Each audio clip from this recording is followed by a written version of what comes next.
Aujourd'hui, je vais vous présenter, en compagnie de mon collègue Stéphane Noharo, un webinaire dédié à la cybersécurité et aux nouvelles normalités liées, entre autres, bien entendu, au télétravail. Et nous allons voir ensemble comment bien protéger l'environnement de vos clients. Stéphane, je te laisse te présenter rapidement. Oui, donc bonjour à tous, bienvenue sur ce web séminaire. Je suis Stéphane Waro, technicien et formateur aussi chez Whatsoft. L'idée, ça va être effectivement de vous présenter, pour ma part, toute la partie technique pour la mise en place justement sur les appareils nomades pour la partie sécurité à ce niveau-là. Alan, je te repasse la main. Alors, au sommaire aujourd'hui, nous allons voir dans un premier temps comment bien appréhender et bien connaître l'environnement de vos clients, euh, améliorer la sécurité bien entendu sur site, ça c'est quelque chose que vous faisiez au quotidien avant la crise du Covid, mais avec toute la partie confinement et le développement très fort du télétravail, forcément ça remet en cause pas mal d'intégration de process que vous aviez, et donc il faut bien appréhender tout ça, bien le documenter, c'est extrêmement important, c'est un point sur lequel nous reviendrons euh, lors de cette présentation et comment rendre le plus opérationnel possible, faciliter le travail de vos clients depuis chez eux. Et dans un second temps, nous verrons avec Stéphane la partie un peu plus technique, un peu plus opérationnelle, avec des cas concrets via les outils que nous distribuons. Comment est-ce que vous pouvez mettre ces politiques en place auprès de vos clients? Dans un premier temps, nous allons voir comment bien connaître, comment bien appréhender l'environnement de vos clients pour renforcer leur sécurité. Dans un premier temps, il faut bien entendu prendre en compte, ça paraît évident, mais il est toujours bon de le rappeler, que puisqu'il y a confinement et ou télétravail, l'utilisateur sort du périmètre de l'entreprise et donc et n'est donc plus protégé par toutes les couches de sécurité que vous avez mis au niveau local. Les équipements auxquels il aura accès également ne seront plus forcément des outils de protection sécurisée IT assez poussés, ça peut être des outils, des devices personnels et donc avec une sécurité moindre.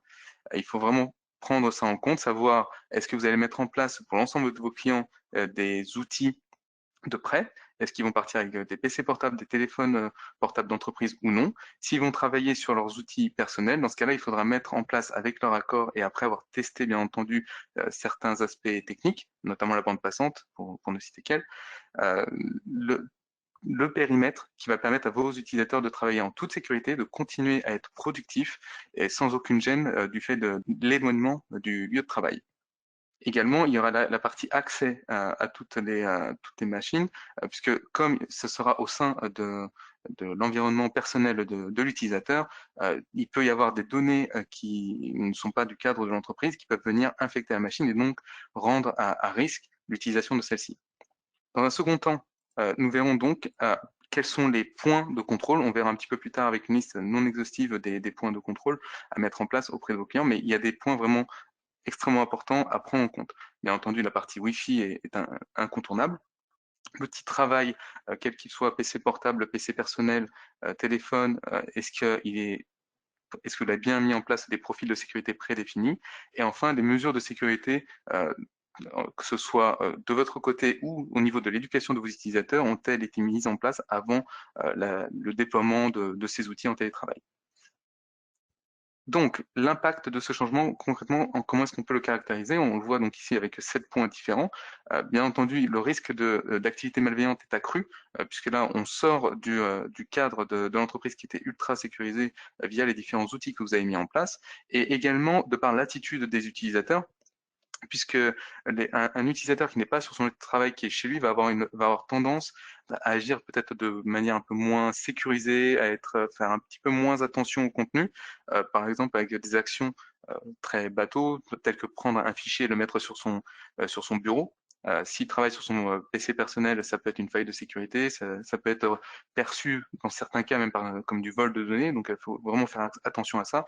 Et il est bon de mettre en place en complément de tous les outils que vous allez déployer pour vos clients, des campagnes également d'information, d'éducation des utilisateurs sur les risques liés à la cybersécurité.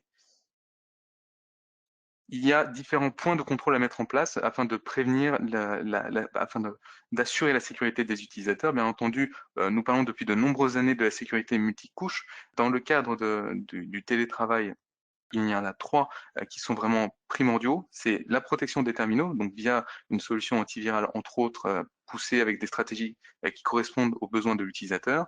La gestion des patchs va être extrêmement importante. d'autant plus s'il s'agit de la machine personnelle de l'utilisateur. Et enfin, les emails. Là, on se rend compte justement en termes d'attitude des utilisateurs que souvent, une fois que l'utilisateur est chez lui, il a tendance à consulter ses emails personnels et comme je vous disais, il fait également moins attention aux risques potentiels, ce qui peut engendrer assez rapidement des problématiques au niveau de sa sécurité, bien entendu. Enfin, vous allez pouvoir mettre en place des modules complémentaires afin d'assurer d'une part sa protection, mais aussi sa productivité, telle que la protection web. Donc Stéphane vous fera une petite démonstration tout à l'heure sur la mise en place des différentes stratégies, sur la planification de cette protection pour ne pas le verrouiller non plus pendant ces temps de pause, par exemple. Mettre en place une gestion des mots de passe efficace afin d'éviter de stocker les mots de passe sur des documents physiques ou sur un fichier texte, Excel ou autre sur le poste directement de l'utilisateur. Et enfin, adapter vos politiques de sauvegarde pour qu'elles correspondent aux besoins et aux possibilités également techniques de l'utilisateur, à savoir donc s'il s'agit de postes nomades et que la machine est éteinte, bien entendu, la sauvegarde ne pourra pas se faire. Donc tout ça est à prendre en compte dans votre stratégie de télétravail. Les- Avant de mettre en place donc une telle stratégie, il s'agit réellement d'un plan d'action. Donc, il faut vraiment le documenter. Il ne s'agit pas juste d'agir quand le client en fait la demande. Il faut que vous ayez vraiment tout anticipé. C'est le propre même du modèle MSP, c'est de pouvoir anticiper, être proactif avant que le problème arrive. Il faut donc les aider à mettre en place ces dispositifs adaptés. Bien entendu, comme je vous le disais en introduction, l'idéal est d'avoir une machine de l'entreprise prêtée à l'utilisateur. Là encore une fois, donc qui dit prêt indique documentation, avoir une liste de l'ensemble du matériel qui va être fourni pour que, une fois que l'utilisateur revient dans le cadre de l'entreprise, il y ait restitution. Également, pour vous, en termes de suivi d'inventaire de parc, pour que les techniciens agissent sur la bonne machine, la documentation va être vraiment un incontournable. C'est vraiment, ça va être le pilier, ce process, ce plan de bataille que vous allez mettre en place et ce qui va faire toute la différence pour vous en termes de productivité. Euh, les autres points à prendre en compte, bien entendu, donc ça va être la gestion de l'accès au réseau. Comment est-ce que vos utilisateurs vont pouvoir accéder aux différents outils professionnels dont ils ont besoin pour travailler. Les aider dans la configuration du réseau personnel sur lequel ils sont lors du télétravail. Mettre autant que possible de l'authentification à double facteur. Les ressources, idéalement, c'est vrai que si l'utilisateur passe par des ressources en SaaS, je pense par exemple à des outils tels que Salesforce, d'autres Salesforce est vraiment le meilleur exemple. C'est beaucoup plus simple forcément pour vous en termes de monitoring et de sécurité. Et créer également des profils d'utilisateurs, même sur un PC personnel, pour pouvoir bien différencier ce qui rentre dans le cadre du personnel, éviter justement le transfert de fichiers sur un environnement qui n'a pas lieu d'être. Et bien entendu, encore une fois, assurer la sécurité aussi bien de l'utilisateur tout en optimisant sa bande passante pour qu'il puisse travailler efficacement. Donc l'aide à la configuration, bien entendu, va faire partie de votre checklist. Il faudra vérifier au préalable avant, avec l'utilisateur, donc potentiellement, bien entendu, hors des heures de travail classiques, pour qu'il ait tous les éléments, savoir la bande passante, quel est le système, l'OS sur lequel il travaille. S'il travaille encore sur du 7, voire pire, forcément, ça implique des potentielles failles de sécurité. Les outils de prise de main à distance pour l'assister doivent être également prévu de votre côté au préalable, donc savoir est-ce que vous avez lancé une prise de main à distance classique, par exemple avec un TeamViewer, ou est-ce que vous avez des outils pour agir sans déranger l'utilisateur. Et enfin, la maintenance, typiquement avec un outil de RMM, vous allez pouvoir, en le déployant et avec l'accord bien entendu de l'utilisateur, en le déployant sur sa machine, conditionner, mettre en place des modèles de surveillance qui vont permettre d'optimiser les performances, d'accentuer la sécurité et justement de déployer des outils telles que la prise de main à distance ou la sauvegarde par exemple, pour vous faire gagner du temps plutôt que de le déranger à chaque fois et de le couper dans son activité. Donc, je vous le disais tout à l'heure, dans le plan justement d'aménagement du travail de l'utilisateur, il faut vraiment avoir tout listé. Donc là, on vous a mis quelques points à disposition, vous le verrez également dans le slide suivant, mais vraiment adapter les règles de sécurité que vous avez à l'environnement du client en cadre de télétravail est extrêmement important. C'est ce qui va faire vraiment toute la différence et qui va éviter de surcharger comment dire, en termes de capacité de travail et de traitement des tickets, votre support technique. C'est vraiment là-dessus que va se jouer toute la différence, la documentation, l'adaptation, la préparation. Et bien entendu, c'est une stratégie à mettre en place avec vos clients. Là, il faudra donc valider d'une part, bien entendu, avec le chef d'entreprise, quels sont les besoins en productivité, quels sont les outils qui vont être à mettre à disposition des utilisateurs dans leur cadre personnel, quelles sont les performances attendues, les points de contrôle également. Est-ce qu'il y a de votre côté des points réguliers qui sont prévus avec des utilisateurs, je pense plutôt avec des managers qui vont donner les feedbacks des utilisateurs. Tout ça, c'est vraiment à prévoir au préalable et ça rentre dans le cadre de votre documentation que vous pourrez derrière remettre de manière journalière, mensuelle, à voir avec votre client pour donner un compte-rendu de vos actions avec vos clients et donc attester de l'efficacité des outils déployés. Une fois que tout ça, ça a été mis en place, l'utilisateur travaille à distance, très bien. Il faut, comme je vous disais, prévoir, anticiper, être proactif. Et donc, ça implique un retour à la normalité, retour au bureau dans le cadre du travail. Et donc, il faut pouvoir prévoir tout que les systèmes en place, lorsque l'utilisateur va revenir, seront directement opérationnels. Donc, ça veut dire que vous aurez tout préparé, vous les aurez remis en route, faire redescendre éventuellement les informations qui ont été mises sur les machines de prêt, sur les machines sur le lieu de travail, et annuler certaines actions.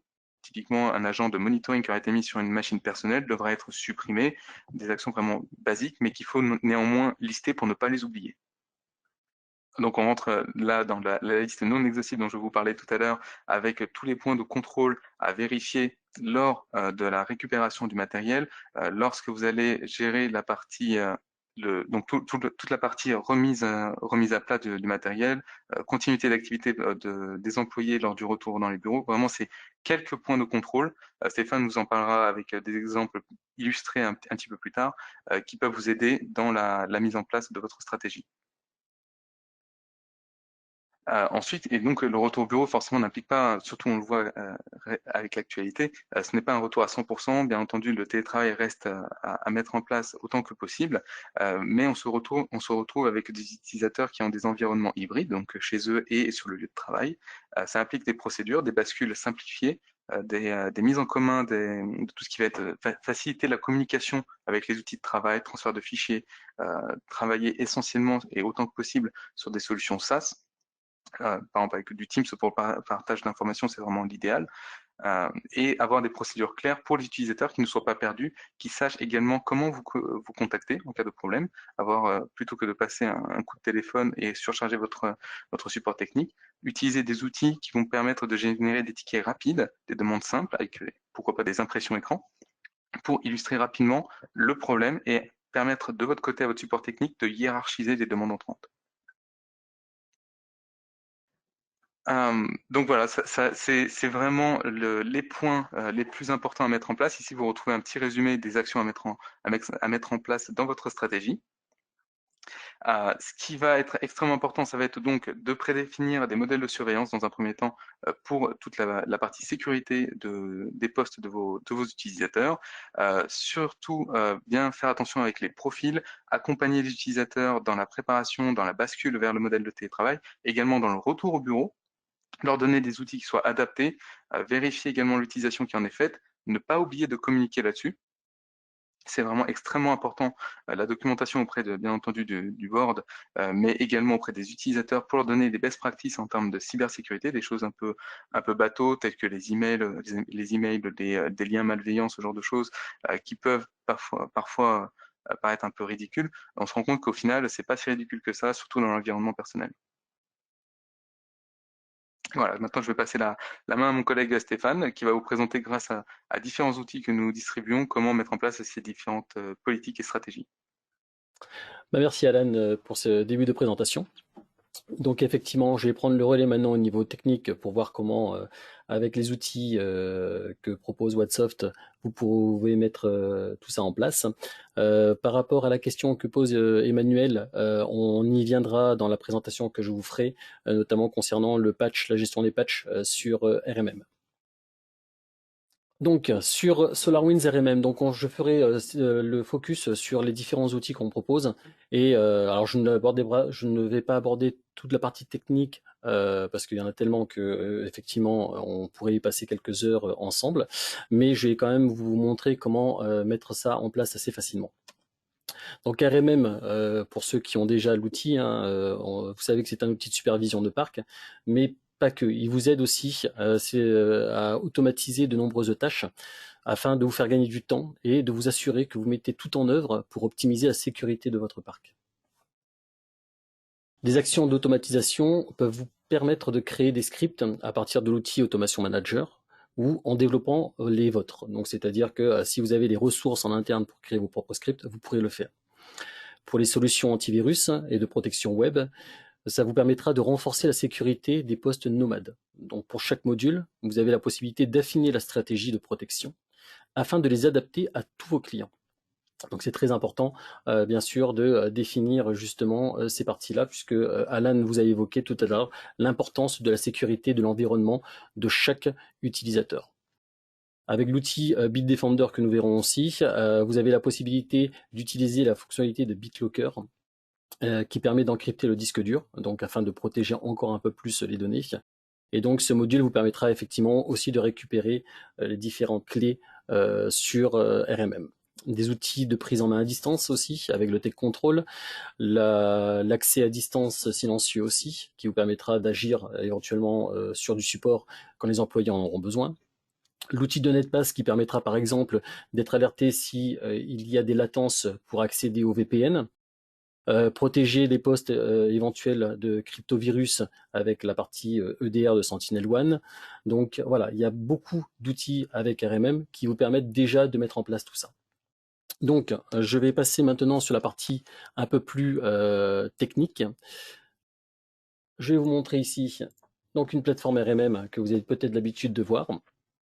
Alors ici, comme je vous ai parlé tout à l'heure, vous avez la possibilité pour chacun des modules d'avoir les différentes stratégies. Donc vous voyez que vous avez l'antivirus géré, la protection web, etc. Donc là, par exemple, pour la protection web, vous allez définir une stratégie de protection qui vous permettra de mettre en place, par exemple, pour le télétravail, différentes règles afin de vous assurer de la bonne utilisation de l'outil que vous allez prêter à votre interlocuteur.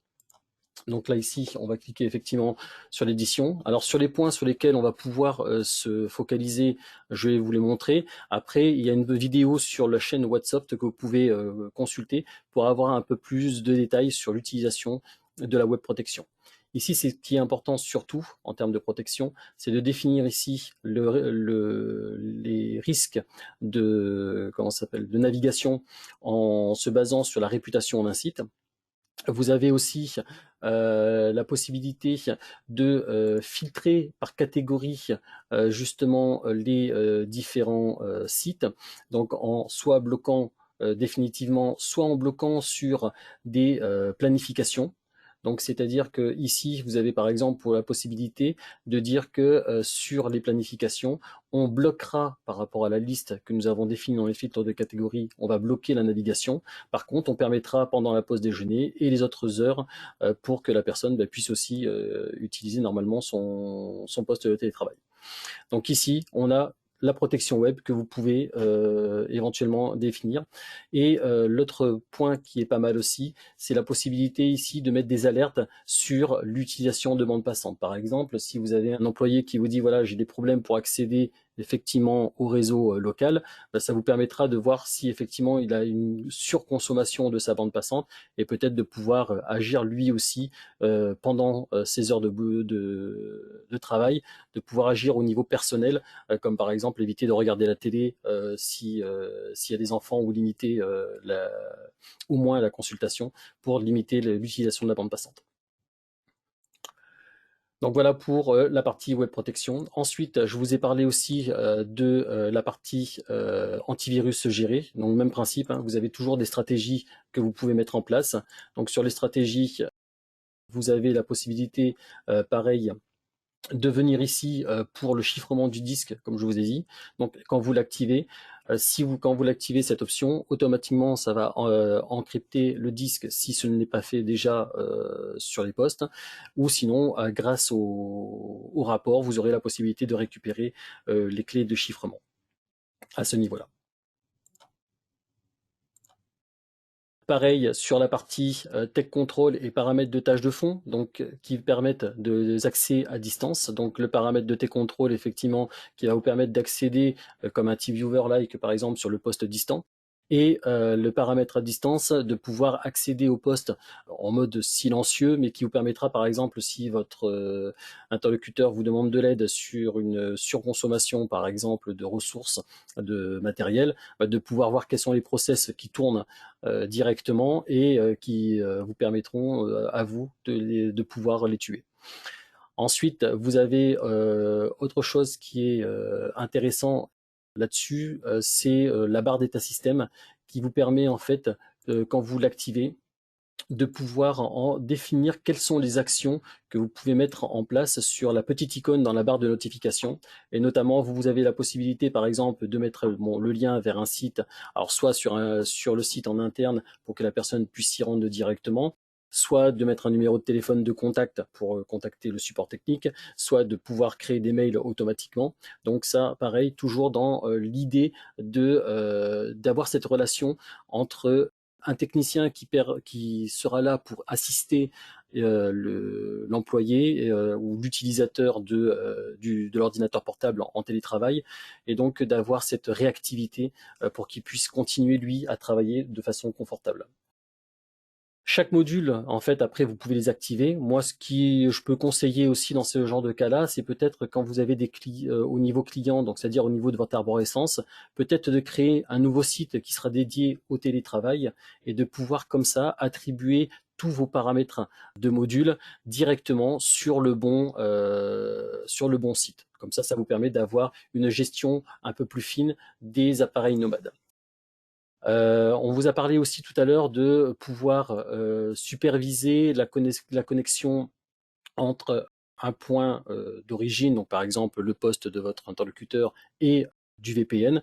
Vous avez la possibilité d'utiliser ce qu'on appelle le NetPass, qui vous permettra en fait de voir directement à quel niveau du noyau de communication il y a des blocages et donc de pouvoir agir. Donc c'est-à-dire que ici vous avez votre point d'origine, votre point d'arrivée, le VPN, et vous avez ici tous les points de communication. Et à chaque fois que vous appuyez sur un point de communication, vous avez la possibilité de voir ici différentes informations. Et donc, si effectivement ça touche plutôt l'infrastructure interne de votre société, vous avez la possibilité, vous, d'agir pour améliorer l'accès au VPN. Voilà pour la partie un petit peu RMM. Normalement, je pense que sur cette partie-là, j'ai vu un peu tous les éléments de protection. Sur la partie backup maintenant, avec SolarWinds Backup, vous avez la possibilité de paramétrer les sauvegardes de postes nomades en cas de crash, de prévenir aussi des accidents domestiques qui seraient un peu plus importants, comme renverser le café, le chocolat au lait de l'enfant. Ça peut aussi être le vol sur le trajet entre le travail et la maison, etc. Donc, vous avez de nombreuses solutions de restauration aussi qui sont possibles pour récupérer le travail du collaborateur. Donc, aussi bien directement à partir d'un disque virtuel ou d'autres moyens à ce niveau-là.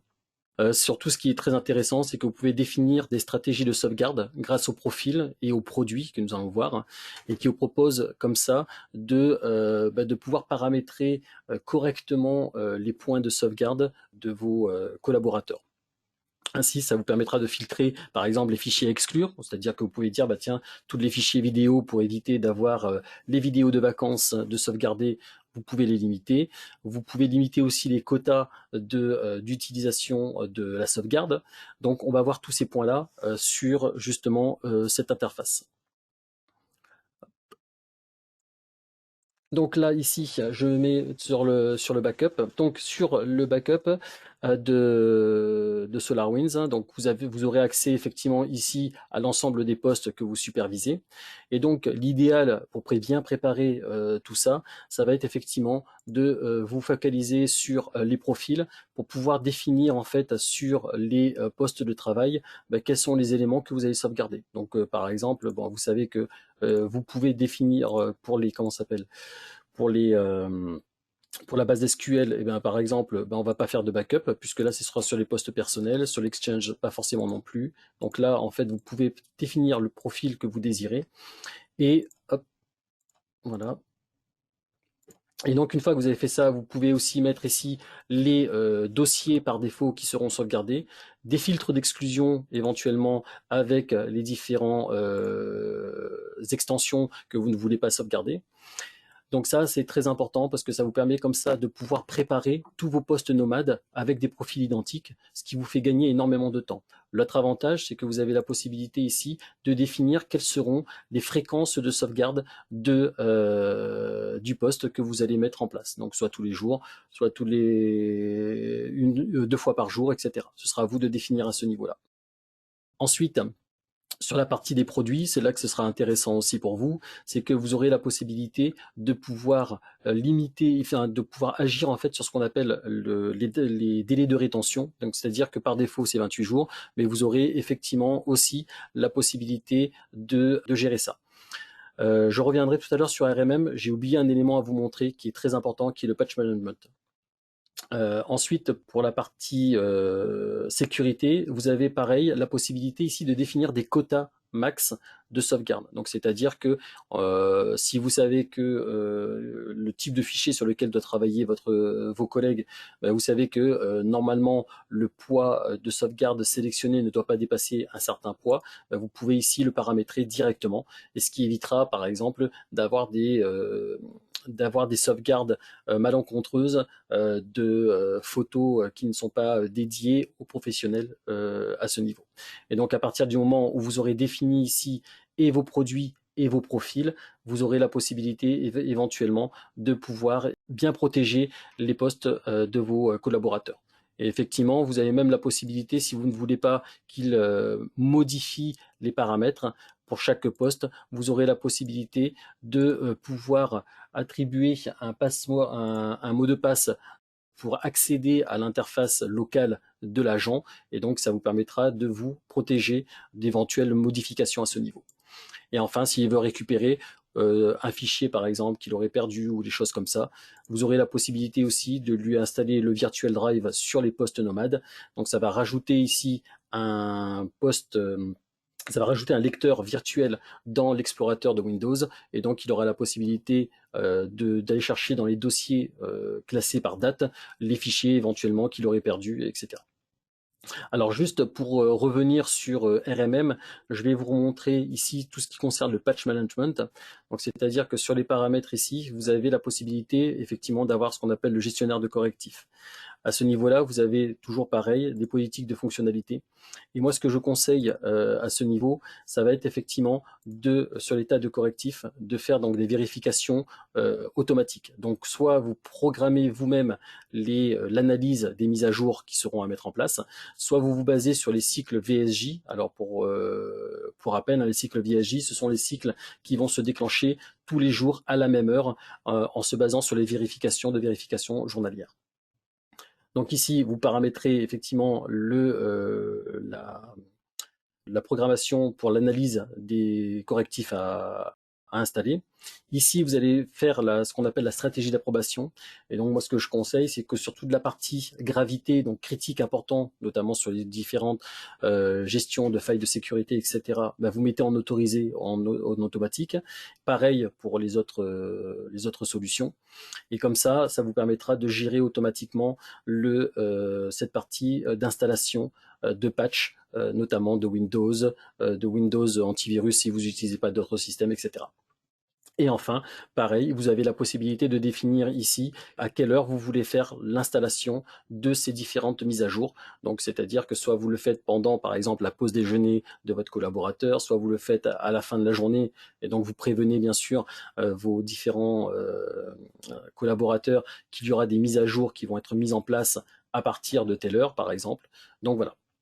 Et pour le redémarrage, si vous décidez de faire l'installation pendant la journée, ne faites pas un redémarrage automatique, puisque si la personne, par exemple, s'absente momentanément et que le redémarrage a été déclenché, s'il n'a pas eu le temps de sauvegarder ses données, il risque de les perdre sur un redémarrage.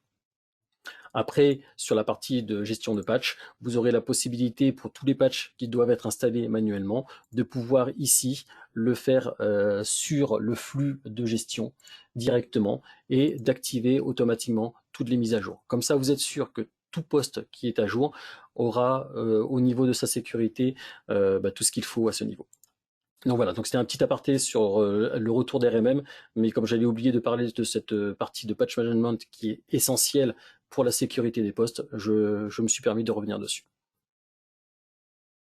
Donc, pour le backup, vous avez d'autres solutions que propose Whatsoft, notamment, alors donc, mis à part bien sûr SolarWinds Backup, mais vous avez aussi d'autres solutions comme Cloudali qui vous permettra de pouvoir faire de la sauvegarde de services en ligne, comme Salesforce, comme vous a parlé tout à l'heure, effectivement Alan, qui est assez important, donc à ce niveau-là. Wattstockage qui est depuis peu en place avec en partenariat Wasabi et qui vous permet aussi de faire des sauvegardes avec des solutions intégrées avec Backup Assist ou Altaro.